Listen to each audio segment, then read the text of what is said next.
My story began in 2013. That was the first time that I stepped into Bodhi. And I came to a Thursday evening class on the recommendation of a friend who lives in London, England.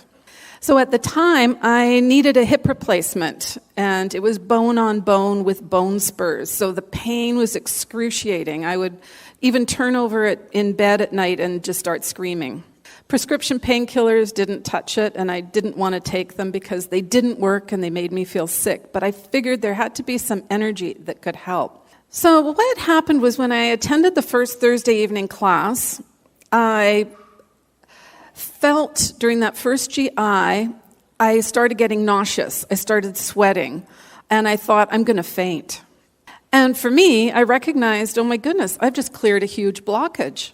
For something to happen just by doing the wheel mudra blew me away.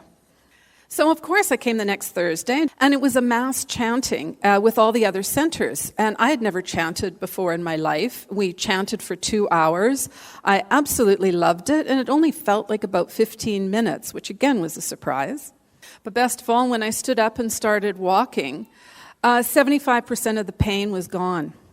And I was so grateful to Master, and I was so grateful to Bodhi that, of course, I have been coming here ever since, and I've been doing whatever I can to help others. Of course, that's just, my gratitude for Master is immense.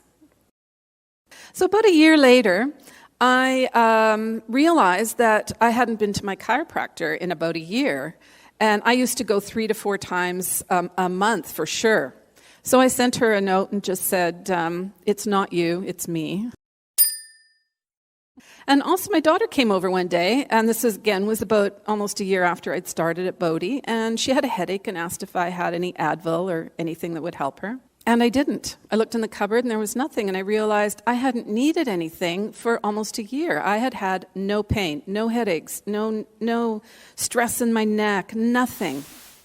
So, of course, I continued to practice. I continued to volunteer. I continued to help others whenever I possibly could. And I was so grateful for Master's vow of helping others, because that helped me, and that helped me be able to help others. So what happened next really surprised me and was something that I didn't expect. And that happened one day while I was on the ferry heading to Victoria. But since a child, I had a long list of grievances towards my dad that had grown and grown and grown. It was a very long list. And when I was on the ferry, I realized, this is what he used to do. He used to travel the ferry a lot for work, and he used to be working overtime, double overtime, triple overtime. And it hit me, oh my goodness. My dad did everything possible to support us. My dad never, ever gave up on his responsibility as a father. And in a second, my list of grievances turned to a list of gratitudes. So I'm fortunate that my father is still alive, and I sent him a letter, and I listed some of those gratitudes, and it was a long list. So a couple of months later, my mother told me that my dad carries that letter with him all the time.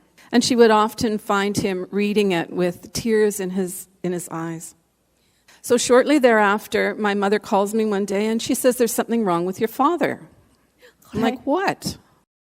And she says, well, he gets up in the morning, he opens the curtains, and he says, thank you for another day, and how can I make somebody else's life better? So at 82 years of age, my father's heart opened to compassion, and he opened his wallet.